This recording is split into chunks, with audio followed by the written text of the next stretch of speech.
Friends, இது பார்த்தீங்கன்னா Tata intra V50 வண்டிக்காக ஒரு 2.1 ஆம்பிளிஃபையர் ரெடி பண்ணியிருக்கோம். பிரிட்ஜ் பஃபர் யூஸ் பண்ணியிருக்கு.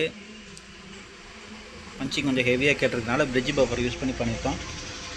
அதுக்காக என்ன பண்ணிட்டேன் அப்படின்னா, converter box 5 ampere converter box வந்து தனியாக போட்டு அதில் 12 to 30 கன்வெர்ட்டரும் நம்ம போர்டு போட்டு பிரிட்ஜ் பஃபர் யூஸ் பண்ணியிருக்கு. KMSனோட பிரிட்ஜ் பஃபர் யூஸ் பண்ணியிருக்கு. இது கண்ட்ரோல் பவர் எல்லாமே தனியாக போகிற மாதிரி போட்டிருக்கு.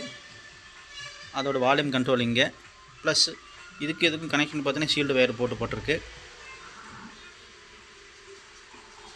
சவுண்டு கேட்டு பாருங்கள், ஃபீல் பண்ணி பாருங்கள், ஹெட்செட் போட்டு கேட்டு பாருங்கள்.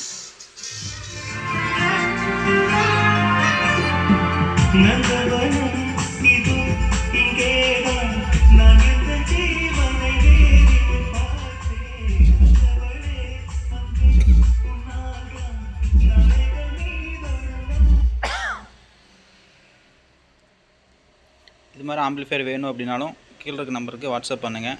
சேனலை மறக்காமல் சப்ஸ்கிரைப் பண்ணுங்கள் ஃப்ரெண்ட்ஸ். தேங்க்யூ.